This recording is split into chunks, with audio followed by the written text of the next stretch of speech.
Hey guys, it's Jamie Scrimger here, second wife, stepmom of 3, and mom of 1. And you're listening to my podcast, where we talk about all things motherhood, stepmotherhood, and living a kick-ass life. If you're ready for raw and real conversations and are striving to live your very best life, then you are in the right place. Every week, I'll provide you with tips and strategies and mindset shifts to inspire you to live your own version of a kick-ass life, while bringing you along as I create my own.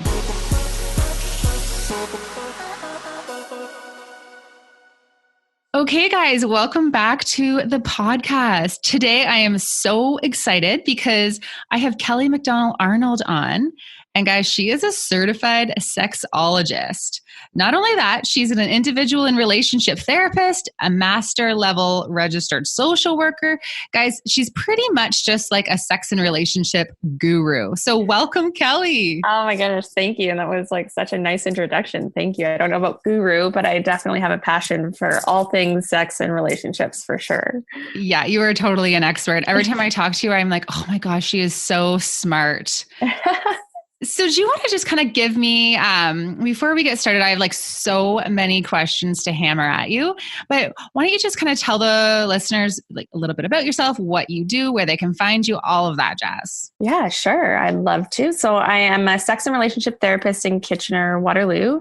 I work at a boutique private therapy practice called Bliss Counseling, and it's located in Uptown Waterloo. And so there's a team of 9 of us, and we all do different types of therapy. So there's hypnotherapy, individual therapy, relationship therapy, sex therapy, EMDR therapy, like all types of therapy. But I specialize in sex and relationship therapy specifically. I have a passion for working with individuals, couples, and relationship configurations of all kinds, helping people to optimize their sex lives, improve their sex lives, find their way back to their sex lives. I've talked about this with you before, but the number one issue or challenge that I see when working with people is desire discrepancy. So when one partner has high desire and the other person has low desire, and how that impacts their relationship, or even when it comes to sexual preferences, if someone wants to try something and the other person doesn't. So I try to support partners in navigating their way through that. Awesome. And you know what, as you're like going through the things that you talk to your clients about, I'm like, yeah, we are so talking about that. All right. So before we get into the sex, and you know what I was thinking before, I'm like, gosh, this topic still makes me feel just a little bit uncomfortable.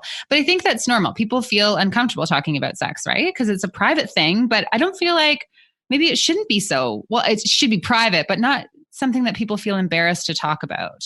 Right. It's a natural part of our human existence. And I find that people sometimes talk about it like it's shameful or it's embarrassing, when really more people than not are having sex, like at least adults, right? So Totally. Yeah. All right. So before we get into that type of conversation, I want to ask you something about relationships in general. Like, let's lose the sex for a second. But a lot of my followers and people who are listening to this podcast, they are stepmoms. And, relationships and marriages, when you're a stepmom or when you're blended families, they're just a little bit more complicated, right? Because the past, or your partner's past, is still very much part of your present. And a lot of stepmoms feel insecure about being the second wife and just kind of navigating their way around that, especially when the ex is still very much part of your current, right? So do you have any insight on how stepmoms can kind of move past that and try to kind of not have those feelings as much? Because it can be very debilitating. I know I felt it for a period of time in our marriage, and I know there's so many stepmoms who struggle with that right now. Right. Because like you said, it's the past in the present. And if you're wanting to move forward, but some maybe old dynamics are taking place or challenges are occurring that you would like to move forward from, but these people are in your life forever, right? So you have to try to find a way to make it work and navigate that. Totally. Because we don't deal with, like, I have an ex-boyfriend. I lived with someone, for a couple of years before I was with my husband, but he's not part of our life anymore, right? He's just part of my past. Right. Whereas that's not necessarily the case because, there's kids from the previous marriage and all of that. Right. I think the way to navigate it is personal, individual for everyone, but trying to present as a united front within your primary relationship now, your current relationship now, and trying to find a new outlook or perspective on what the relationship or the dynamic means today and what it means going forward. So trying to look at the future, the best interests of the kids, how you guys can even become closer with with you and your husband now. You guys can become closer through navigating these challenges together, because challenges and obstacles can be seen as an incubator for growth, right? Like if you guys, Totally. it's a way to deepen your intimacy with one another, to talk about emotionally charged things. So you can really enhance your communication strategies. So if you're trying to utilize a challenging situation for growth and to be closer to one another and try to approach it as a team, but also honoring your feelings too. Because I don't think just getting over it, but honoring why you're feeling this way. Is there something you can do to support yourself during a certain type of interaction? But also, if you're focusing on the kids, and that you can be co-partners, everyone involved, and what's in the best interest of the kids, and that's the focus, then it doesn't have to be so personal, person on person. Yeah. And it's not really about the relationship that they had before. You shouldn't be thinking about it in that respect. I have someone who follows me, and we've become good friends kind of online. And she said something once that really kind of hit home with me. It's Jen from Lemons into Vodka, if you're wondering, guys. She has a blog over there. And she says, if reframe the way you look at your husband's ex and stop calling her the ex-wife and start referring to her as your stepchildren's mom. And it takes out that ex-wife or ex-partner, the thoughts that kind of automatically come into your head when you say that word. And if you think about her just as their parent and kind of someone who's there because they're your stepchildren's parent, it really, really does change the way that you process information about them. Right. No, I think that's great piece of advice. So just working on your perspective and being in alignment about what this relationship means today and how you can all work together. Right? Totally. Because you know what? It didn't work out for a reason. They're not together anymore. And now it's about you and your relationship and moving forward and trying to find a way for, to figure out where they fit in a way that works for everyone. So it really is all about the boundaries too, right? For sure. And as long as you're in alignment with your partner. It really is about you and your partner, not about them, right? It's all really underneath your own house. Right. Totally. Okay. Well, that's one question I did really want to ask you, but now I really want to talk about sex. Well, the thing is, you are the expert in the stepmom parenting, so you'd have more information on that than me. I think that you had some great things to say though, too. I feel like you're an expert in all things relationships, especially sex. So, what's so funny? So I was preparing for this episode and I was thinking back to when my husband and I first got together, and I was talking to my cousin about sex and her marriage and all of that stuff. And she was telling me about how, sometimes she's just so tired, or she just is pretend she's sleeping when her husband comes into the room because she's trying to avoid it because life is just so busy and she just doesn't want to do it. And I remember thinking to myself, I am never going to get to that place. What do you mean you're too tired to have sex? Or what do you mean you don't want to? I don't understand. And, I'm going to say we're 5-6 years into our relationship now, and I kind of get it. Right. And we've talked about this before, and I know it's something that a lot of wives and partners go through. And so I want to talk about how to get your groove back when you're in a rut, because that's something that, people find themselves in sex ruts all the time. Mm-hmm. Oh yeah. I don't think I'd have a job if it wasn't so common, right? Yeah, no kidding, right? Yeah, exactly. So I guess I could start off by saying that, desire and sex will ebb and flow. It's not always going to be passion and fireworks all the time. So managing expectations around that is number one. And not feeling bad about it, right? I think that, that even you just even saying that to me just made me feel better. Yeah, exactly. And so as long as there isn't all this pressure associated around it, then you can keep the dialogue open and keep checking in around it. It's when you feel like you're so far detached from your desire and sexuality, then maybe you turn into the avoidance and you try to pretend like it's not an issue, when then it could show up in other ways within your relationship, right? You could be shorter with each other or avoiding each other even outside of the bedroom just because you don't want to let each other down or reject each other, or it could play out in a bunch of different ways. So with regards to getting your groove back, biggest thing is caretaking is a desire killer. So if you are constantly thinking about other people, constantly thinking of your to-do list, constantly giving, then sex can start to feel like it's another thing you need to do on your to-do list or something you need to give to another person to maintain, a happy relationship. Whereas good sex is where you want to have it. You don't want it to feel like it's something you have to do because it's like your wifely duty, right? Exactly. And I say maintenance sex is important, meaning, maybe a quickie once in a while just to keep the wheels greased and you know what it is and you're just doing it to have fun and be close to each other. Like it doesn't always have to be a huge production. And sometimes you don't need to go into it because you 100% want to, but you also feel like, no, I'm open to this. This could be fun. So it's trying to maintain diversity within your sex life too. Yeah, no, totally. So how do you get to the point? So you're saying like, I want to have sex, right? So you're in this rut and you're like, okay, I want to get our groove back. But how do you get to the point where you want to have sex? Does that make sense? Yeah, absolutely. It does. And so I think we've touched on this before because we do like to chat about sex and relationships together a lot, but there's something called spontaneous desire and responsive desire. So spontaneous desire typically happens in the honeymoon phase of the relationship. So from 6 months to 2 years when you first get together. And then it can switch to responsive desire. Spontaneous desire can still present itself, but maybe at inopportune times, like you're running out the door to get the kids on the bus, or you are just getting in the shower and late for work. So you might feel like it, but there isn't the time to have it in those moments. Right. Like when you first get together and you don't have any kids around, you could like look at them in the kitchen and they just want to jump his bones. Exactly. Okay. Gotcha. I remember that. I'm just joking. Exactly. So it can switch into responsive desire. So you mentioned, like your cousin said, like sometimes I'll pretend I'm sleeping. So that might be more of an avoidance tactic. So not necessarily feeling like you have all this desire, but feeling neutral is actually a really healthy, for lack of a better word, normal place to be.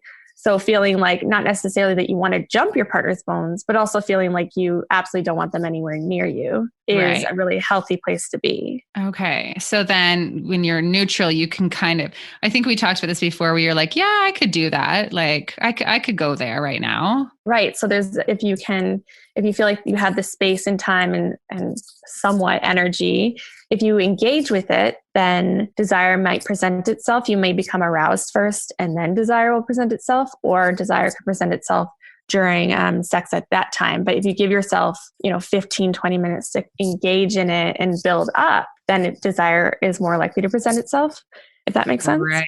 Versus just waiting for desire to fall in your lap. Totally. So someone on Instagram asked, how do you communicate to your husband when you're in a rut that it's like, it's not you, it's me, right? Because, I feel like sometimes you can get in ruts and you can, just be not feeling great about yourself or feeling stressed or overwhelmed or tired or whatever it is. And you almost feel bad or guilty, right? And you don't want to offend your partner that you're just not in that place. So do you have any tips on how to communicate that? Yeah, I think just saying it, like, I miss you in that way. I miss being sexual with you. However, just like with what at this junction in our life right now, with a lot on our plate, maybe I'm burnt out or I'm not sleeping, or I'm just, have a million other things where it's just not a priority, or connecting with yourself isn't a priority. And you need to have a good relationship with yourself where you're checking in with yourself and how you're feeling in order to feel like you're connected to your sexual self, right? So if you're not putting yourself on the priority list, then it could negatively impact your sex life. But to communicate that in a way that you are aware of it, it's something that you want to keep talking about. Is there other ways that you guys can be close together so it doesn't become this avoidance thing where there's more and more space in between partners? Biggest thing is talking about it. So, and saying, I really like to have a conversation with you about our sex life. Can you let me know when a good time would be to talk about that? So you're both in the frame of mind to have a vulnerable conversation with each other. So just getting that consent piece versus just springing it on each other is really important too. Totally. And I love what you said there. It's about, feeling good about yourself too. I think it's so important to make sure you are taking care of yourself, especially when you're working out or you're, just going for walks or you're kind of in a good place in your head, you're more likely to want to have sex.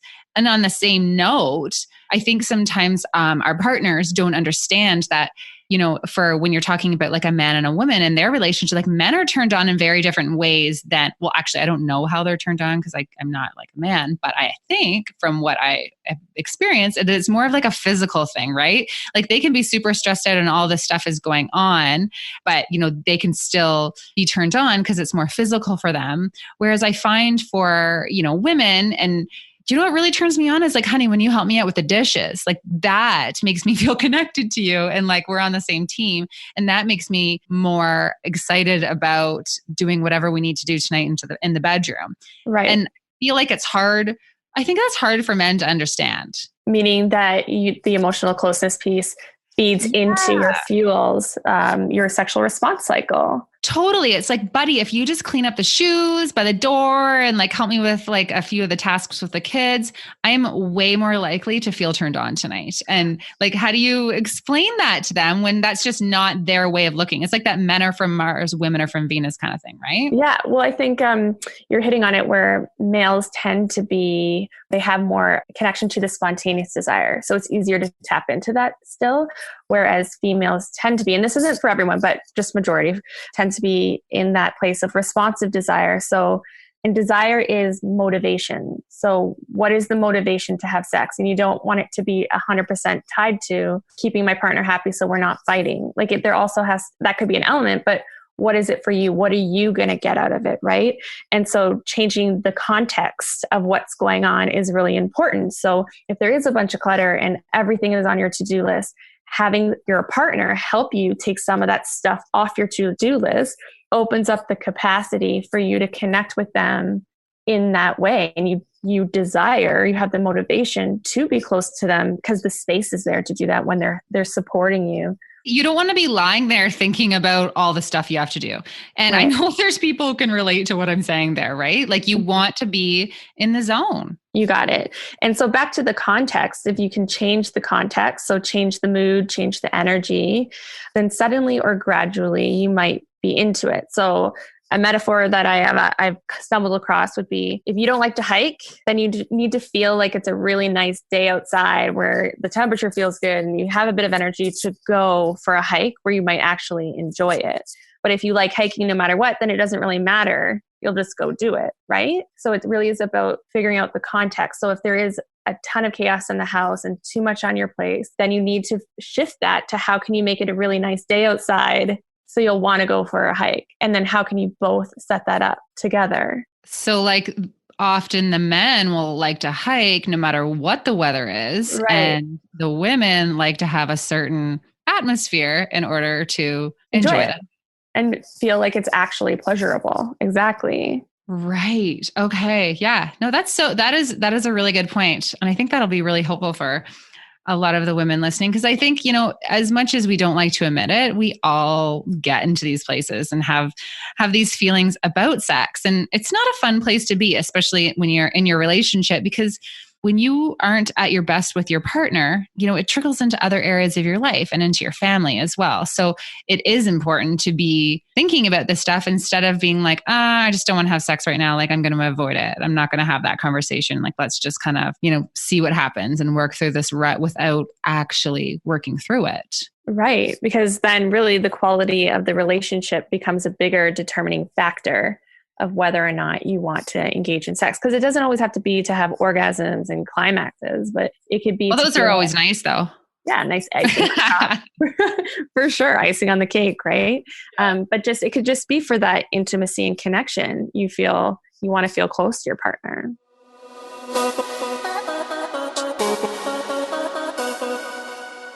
So when I first became a stepmom, it did not take me long to realize that I was in over my head.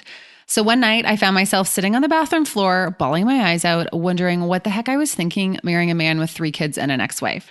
Honestly, don't get me wrong. I was in love with my husband. The kids were great, but man, I was in over my head. So I did what we all do when we're looking for support, and I went to the internet. But I was so disappointed with what I found. Even though my news feed was overflowing with support and resources for quote unquote real moms, there was nothing for stepmoms. Well, actually, that's not true. There was a lot of complaining, a lot of negativity, a lot of Facebook group vent sessions, but I knew that wasn't going to make anything any easier. I needed someone to tell me what to do to thrive. I wanted to live a kick-ass life amongst the extra stressors and drama and insecurities that came with being a stepmom.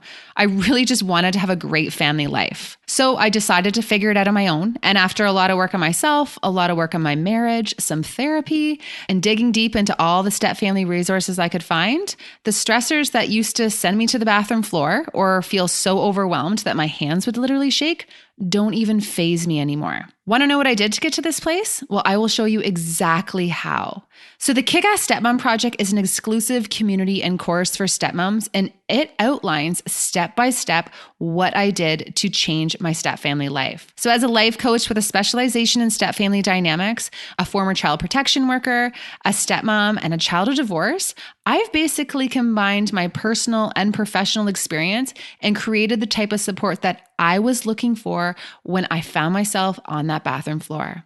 To learn more and to hear what stepmoms who have completed the program have to say, head to www.thekickassstepmomproject.com.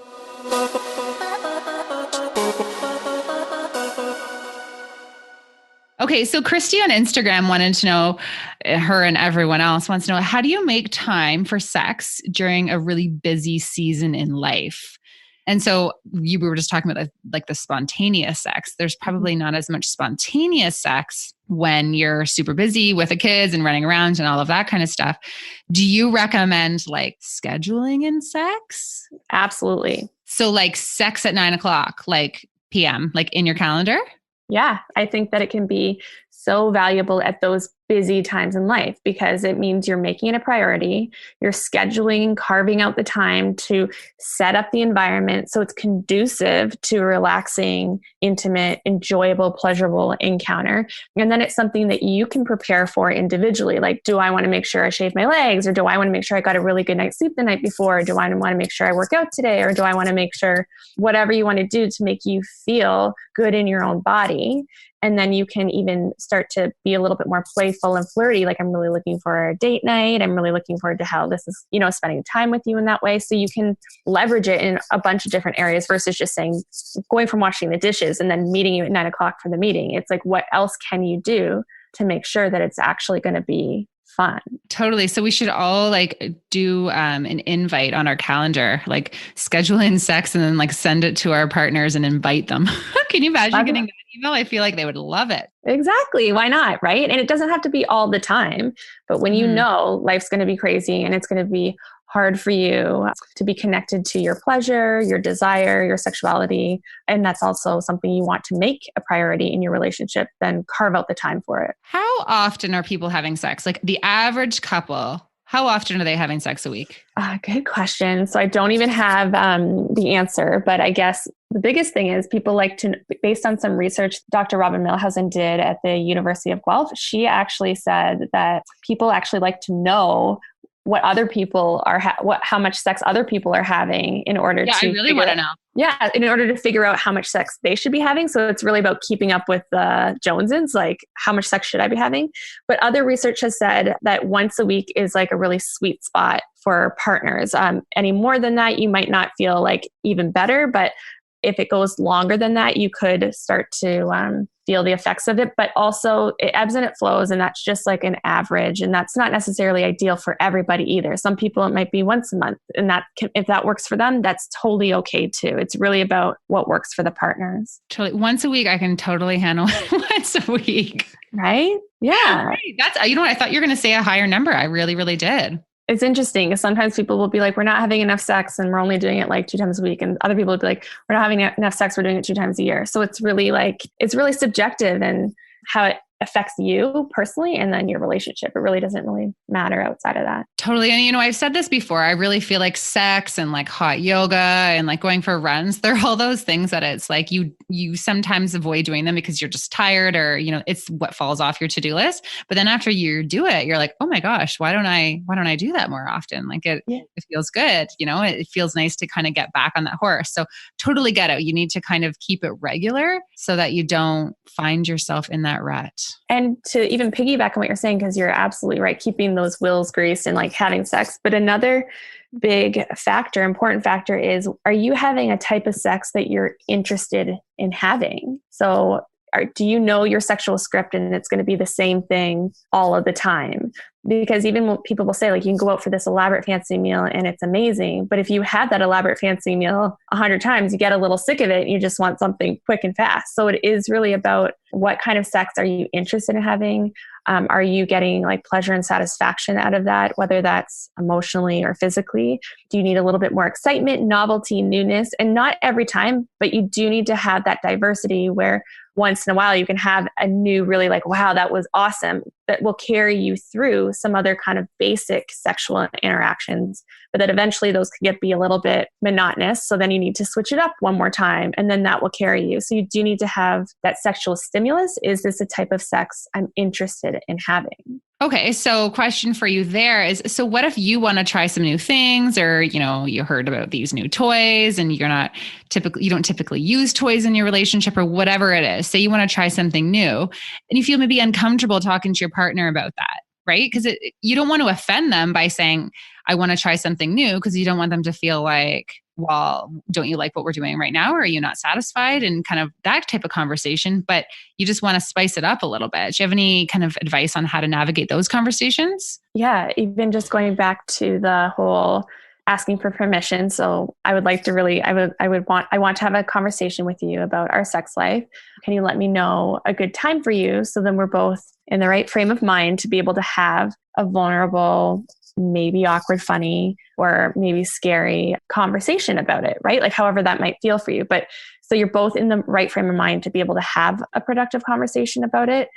And the thing is, when you first start interacting with someone or dating someone, like there's all this mystery and unknown about the other person. So all of that is super exciting and it's about getting to know each other.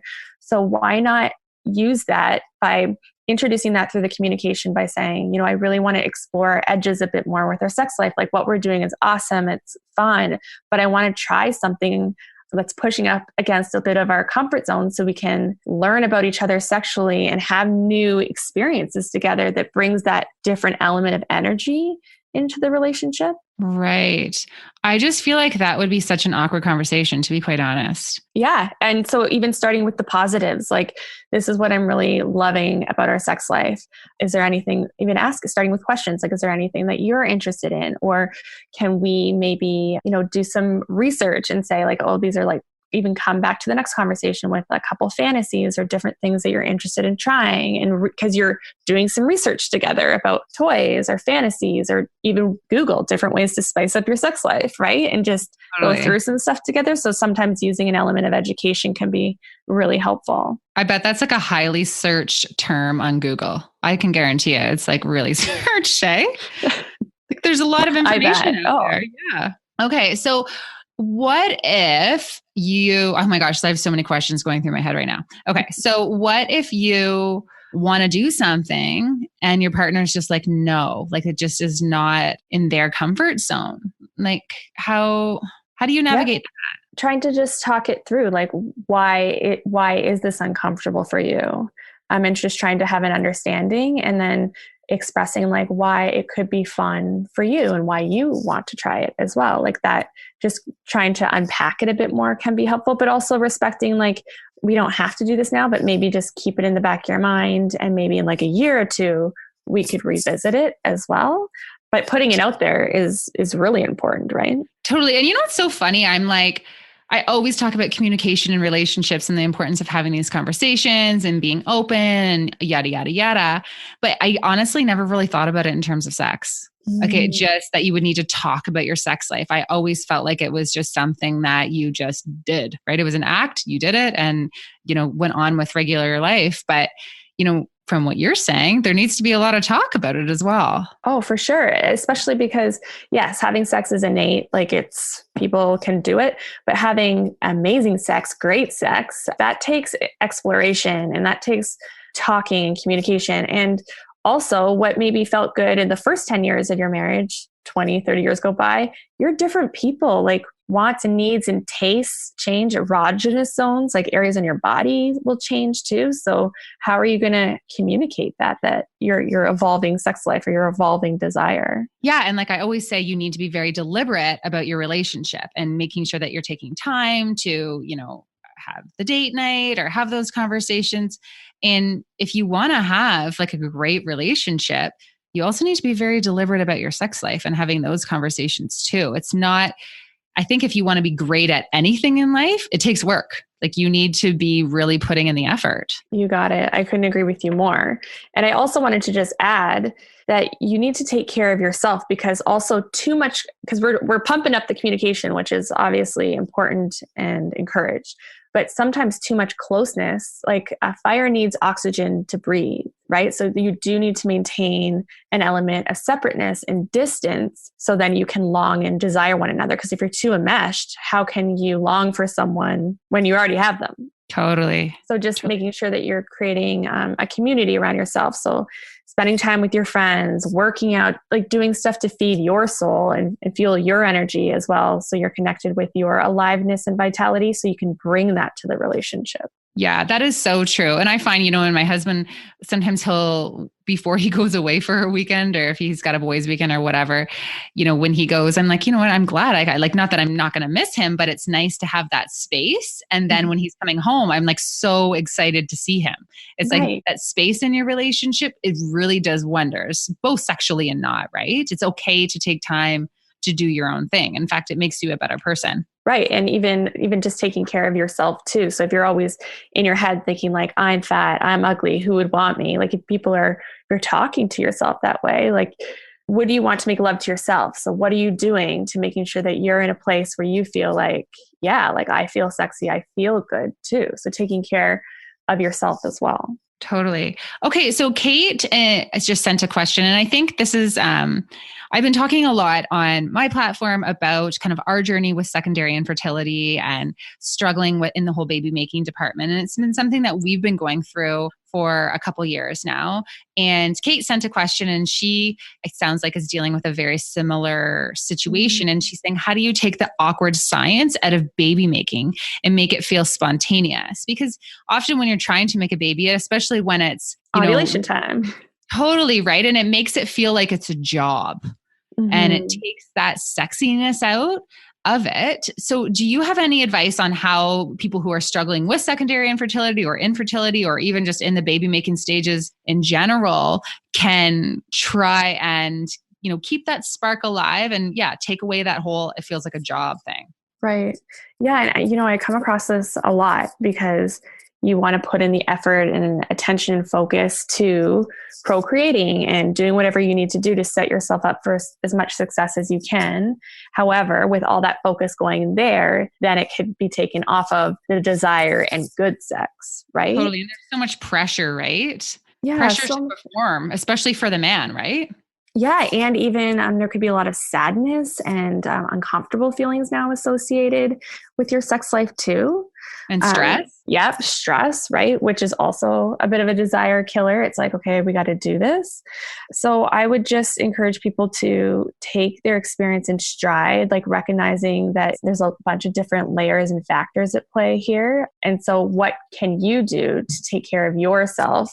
And what do you want or need in order to set yourself up to have just a more enjoyable experience? And like we were talking about before, if you just need to have a quickie, it's ovulation time, just go for it. But can you carve out time just for sensual closeness and sensuality? Like have a bath together, like still just be close together in more intimate, nurturing ways too, could be really helpful. Yeah, I feel like we could go back to where we're talking about planning, right? So yeah, you can be like, okay, it's go time, honey. You got to come home from work and we got to do this like now. But then also, that week or like before or after that, doing that scheduling so you can kind of, like you said, set up the environment and include kind of both aspects, because it's going to be a job, because that's the job you're trying to get done. Right. But still having the other kind of sex too, like not kind of lumping it into one. Right. Exactly. Just trying to be aware and mindful of, are we doing too much of one side and not of the other? Or maybe this is an opportunity to try it, bring in a vibrator into the room so you can be a little bit heightened.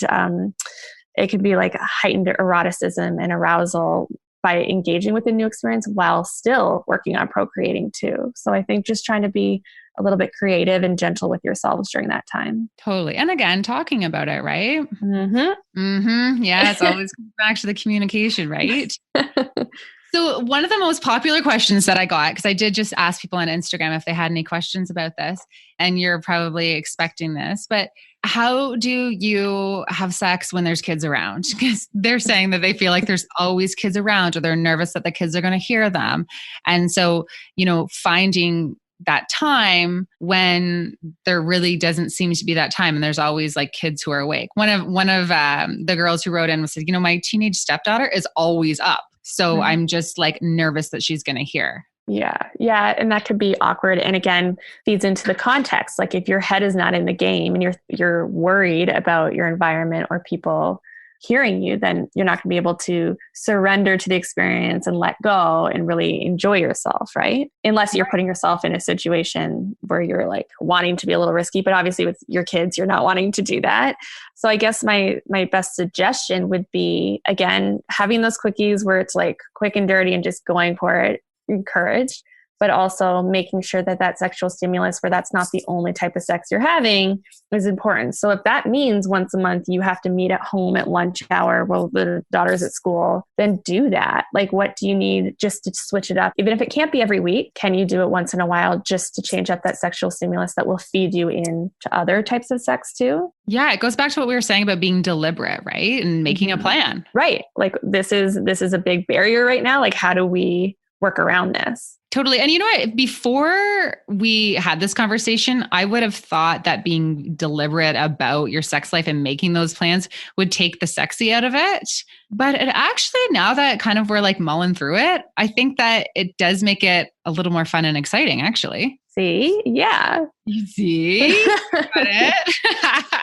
Well, it's that art of seduction, right? Like how, like, you have a date, you want to seduce each other into that experience too. Right. Oh my gosh. I love talking to you. You literally, you just open my eyes about all things sex, right? I was watching your video. Talking to you. Well, thank you for having me on too. Yeah. Oh, you know what, guys, if you're listening, I'm going to link the videos that Kelly and I have done before. Kelly's come to the house a couple of times and we've done some videos talking about similar things, but a little bit different. So I'll link those. You guys can take a look at those as well. But Kelly, thank you so much. This was so helpful. And honestly, I feel like a lot of my listeners are going to have some good sex this week. I hope so. That. Yeah. Totally. Okay. So where can everyone find you, Kelly? You can find me at blisscounseling.ca or sexologyinternational.com. So Bliss Counseling is the private practice where I do sex and relationship therapy, and Sexology International is where I post a lot of my writing and blogs and things like that too, where you can always get free tips and information that's all evidence-based, reliable, relevant, modern information. You can find that there. Great. And you know what? Kelly has actually done a guest post for me a while back, and I will link that below the podcast as well. So if you guys want to check that out too. Awesome. Well, thank you so much for having me. Yes. Thank you so much for coming, Kelly. It was awesome to talk to you. All right, guys, that's it for today. I will talk to you in the next episode. Bye-bye. Okay, guys, if you like this podcast, please do me a little favor. Take a second and subscribe on iTunes, and then screenshot this podcast, give it a share in social media, and tell your friends what you think.